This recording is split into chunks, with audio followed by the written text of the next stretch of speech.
오늘의 말씀은 사도행전 16장 6절에서 10절까지 6절에서 10절까지 같이 읽습니다. 성령이 아시아에서 말씀을 전하지 못하게 하시거늘 부르기아와 갈라디아 땅으로 다녀가 무시아 앞에 이르러 비두니아로 가고자 애쓰되 예수의 영이 허락지 아니하시는지라.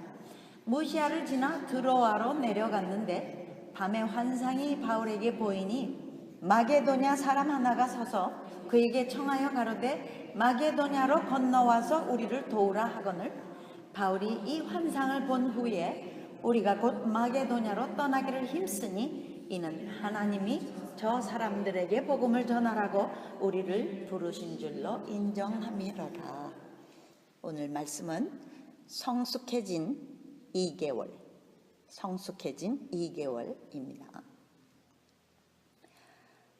이 사도행전 16장은 바울 일행이 예루살렘 회의에서 안디옥으로 돌아온 이후의 일입니다.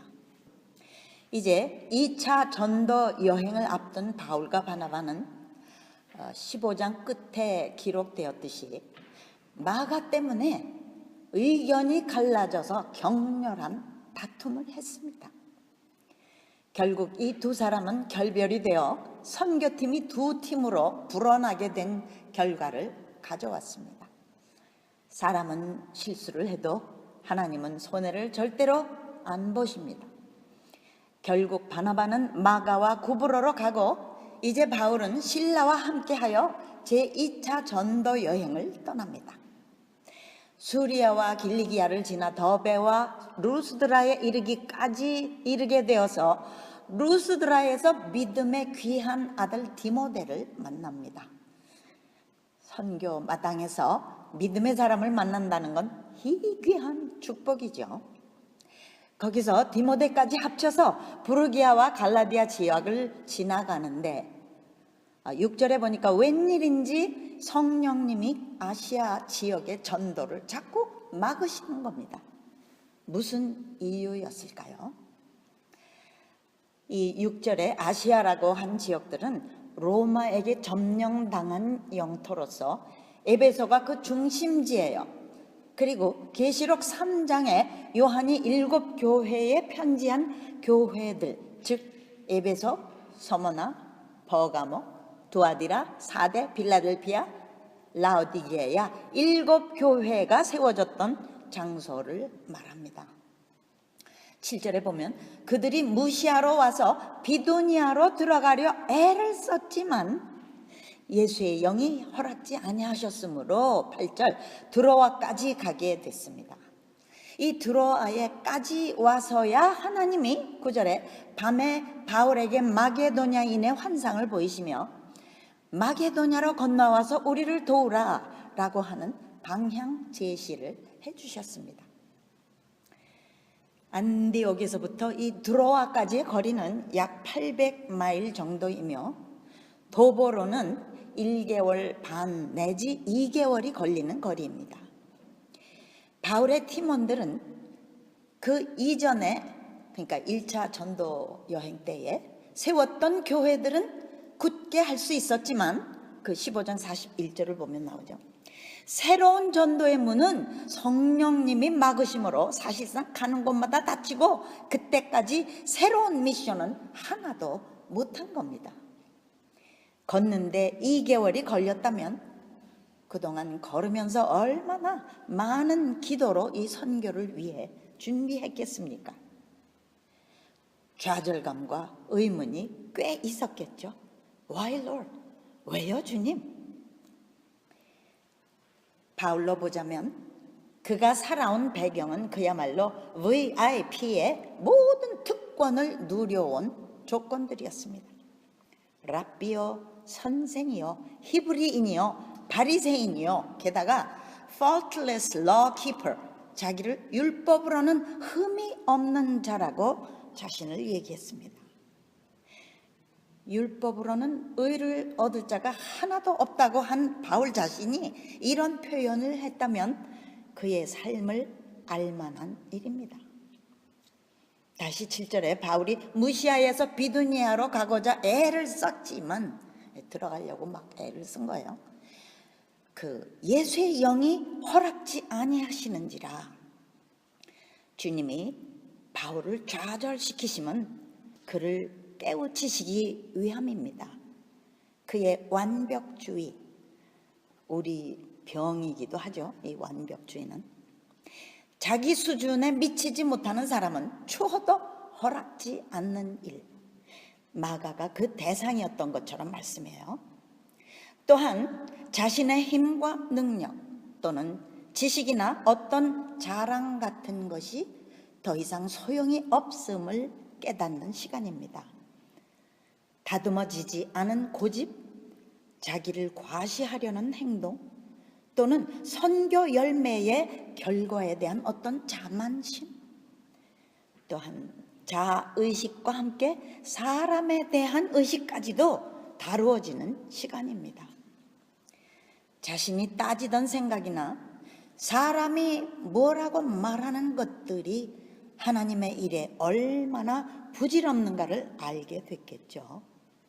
고린도 후서 10장 5절에 보면 모든 이론을 파하며 하나님 아는 것을 대적하여 높아진 것을 다 파하고 모든 생각을 사로잡아 그리스도에게 복종케 하는 그런 시간입니다. 여기 하나님 아는 것을 대적하여 높아진 것이 무엇이냐, 예를 들면요, 하나님 앞에서 이렇게 하면 될 거야 라고 쉽게 생각하던 것이 이렇게 해도 안 되네, 자신의 경험을 따른 것이 아니라 성령을 따라서만 행할 것을 알게 되는 시간입니다. 자신과 이론과 세상이 빠져나가고 오직 그리스도 한 분만 남아서 나의 나 된 것은 내가 아니요 오직 하나님의 은혜로 된 것임을 고백하게 되는 그런 시간입니다. 하나님께만 온전히 영광을 드리는 바울이 되게 하기 위한 것입니다. 고린도전서 15장 50절, 혈과 육은 하나님 나라를 유업으로 받을 수 없다. 즉 혈과 육에 속한 것은 다 빠져나가고 오직 그리스도가 나타나실 수 있도록 자기 죽음을 공부하는 시간입니다. 주만을 바라본다고 스스로 생각하며 나의 평판과 명예를 염두에 둔다면 아직도 자아가 살아있는 것입니다. 이렇게 자기를 의식하는 한은 죽은 것이 아닙니다. 그래서 주님은 우리를 좌절시키실 수밖에 없습니다. 우리가 완전히 하나님께만 모든 것을 맡기기까지 하나님도 기다리시는 것이죠. 하나님의 long suffering의 시간이에요. 이런 좌절로 인해 우리는 우리 자신의 생각과 하나님의 생각이 얼마나 다른지를 놀라며 깨닫게 됩니다. 그때에 우리는 겸손해지고 불평이나 따짐이나 짜증이 사라집니다. 우리 자신의 지혜는 완전 무용지물인 것을 깨달을 때에야 우리는 하나님의 방법을 기다리게 됩니다. 이게 바로 우리예요. 그럴 때에 하나님은 사랑의 계시를 9절 10절처럼 다시 보여주십니다. 하나님이 바울에게 다시 마게도냐로 건너와서 우리를 도우라 라고 간청하는 마게도냐 사람의 환상을 보여주신 것은 바울이 온전히 주님만 바라볼 마음가짐이 되었다는 말씀인 것 같습니다.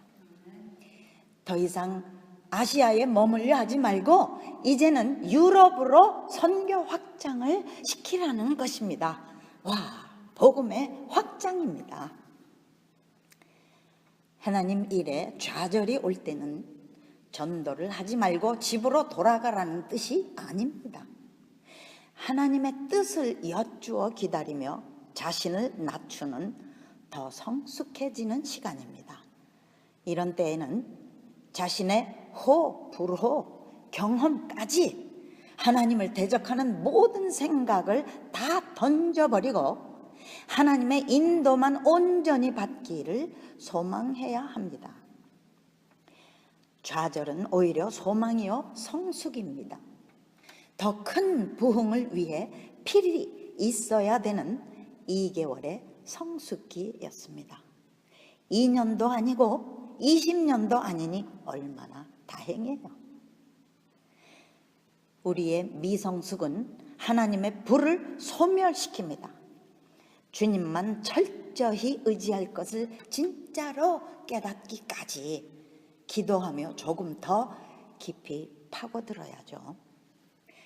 주님을 기다림은 절대 지루한 것이나 힘든 것이 아닙니다. 아가서의 연인들처럼 오히려 주님과 함께 즐겁게 보내는 하루하루를 사는 법을 배우는 시간입니다. 주님이 우리 입을 바라보시며 언제 얘가 내게 말을 해줄까 하시도록 안타까움을 드리지 말고요. 언제나 우리가 먼저 주님을 기다리며 열정적으로 사모하는 마음을 보여드려야죠. 아멘. 우리가 주의할 것은 어떠한 막힘도 하나님이 사랑치 않으시는 사인으로 받지 말 것입니다. 그것은 자신의 감정을 믿는 것이지 진리를 믿는 것이 아닙니다. 만약에 야곱이 환도뼈에 공격을 당했을 때 이건 아니구나 하고 돌아섰다면 어떤 낭패가 있었을까요? 어려울 때에 내 감정 때문에 악한 것에게 속으면 그 어려움은 저주와 같습니다. 고통이 전문이신 예수님은 우리가 고통할 때 우리를 더 사랑하심을 믿어야 합니다. 좋은 일과 나쁜 일을 동등한 하나님의 사랑으로 받는 것이 성숙입니다. 욥처럼 말씀이에요. 환경의 부정적인 상황을 따라서 업앤다운을 한다면 오직 드러나는 것은 인간적인 것뿐입니다. 어려울 때가 바로 하나님의 마음을 감동시켜드리는 찬스라고 생각할 수 있다면 하나님의 영광을 드러낼 그릇이 어느 정도 된 겁니다. 우리는 요한복음 14장 12절에 말씀하셨듯이 예수님보다 더 큰 일을 하기 위해 부름받은 마지막 때의 사람들입니다. 우리 속에 내주하시는 성령님 때문에 더 큰 일을 하게 되는 것이죠. 에베소서 3장 20절 우리의 온갖 구하는 것이나 생각하는 것에 더 넘치도록 능히 하시는 성령님을 우리가 믿는다면 철저히 의지만 하면 됩니다. 아멘. 철저히 의지하는 것이 우리의 성숙이라니 얼마나 심플하고 쉬운 일입니까? 우리가 난리를 안 쳐도 되니 말씀해요. 좌절이나 기다림이나 어려움을 두려워하는 자신의 마음을 느낄 때마다 단호히 거절을 하세요. 우리가 복이 터진 것은 우리 안에 동거하시는 성령님과 함께라면 힘든 일들도 얼마든지 기쁨으로 이겨나갈 수 있는 은혜 때문입니다. 우리의 성숙은 다가오는 이 미국의 대부흥을 속히 불러오게 할 것이며 그 부흥을 자신의 것으로 취하는 실수를 범치 않고 고스란히 하나님께 올려드리게 될 것입니다. 사심이 없는 부흥은 이전 부흥들처럼 그렇게 시들어버리지 않습니다. 바울팀이 선교를 나간 때부터 2달간의 좌절은 오히려 성숙을 가져왔습니다. 이러한 성숙함이 하늘의 뜻을 이 땅에 이루게 한다면 이 세상 무엇보다 값진 시간인 것입니다. 우리의 감정을 따라 속지만 않으면 꿋꿋하게 말씀에 서서 더 광활한 선교의 문이 열리게 됩니다. 아멘 하세요. 기도의 응답을 기다리고 있는 우리 모두에게도 바울 일행처럼 이 다음 단계의 문이 열리는 축복이 겸손히 기도하며 성숙해 가는 가운데 나타나게 될 줄을 믿습니다. 아멘. 기도하시겠어요? 사랑하는 우리 아버지 하나님, 하나님 영광을 위해 오늘도 사모하여 모였습니다. 우리 모두가 어려움은 오직 더 큰 일을 주시기 위한 축복인 줄 알게 하여 주옵소서. 우리 모두 하나님께 받은 놀라운 축복으로 서로가 서로에게 축복이 되게 하시고 하나님 나라를 책임지는 거룩한 용사들이 되게 하여 주옵소서.